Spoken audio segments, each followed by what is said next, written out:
presented by चुन चुन Bihari official 2। ले लो करेला हाँ हाँ हाँ। हेलो हेलो हाँ गे हमर सुगनिया बोल रहे अरे कहाँ छी गे देख न तोरा घर के नीचा आइलियो करेला लेके। रे मुझोसा तू करेला लेके ने झमेला लेके आवे छे बड़ा मार मार तूने तो जो यहाँ से नहीं हम बिना मिलले नहीं जेबू हमर गप सुन। करेला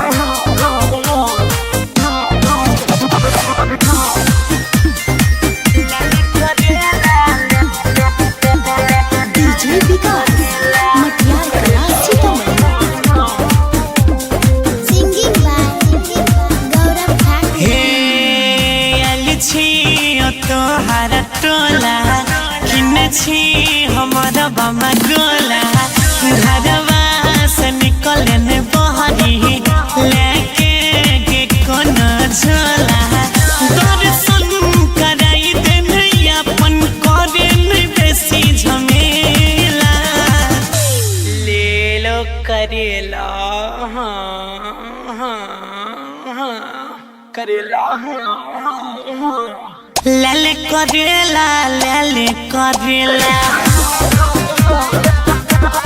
गे लाले करेला लेके लियो के खिला। Mixed by Guddu Gudes.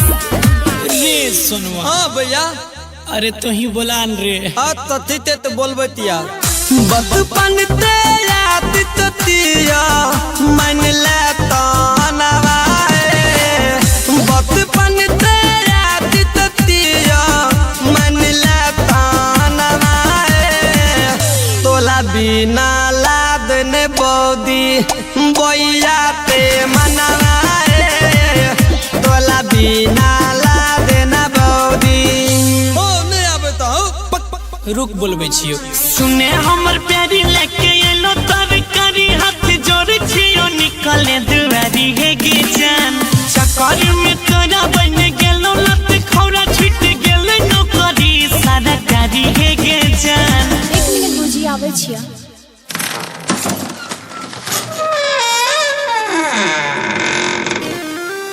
किया करे छी परेशान छौरा ललते बाबू हमर जान छौरा किया करे छी परेशान छौरा तो बाबू ललतो हमर जान छौरा झूठे घर बाके आगा तमाशा न बना रे ई हवस जाओ रे जा जा जा जाओ रे ई हवस जाओ रे जा जा रे जाओ रे यही जिस जाओ रे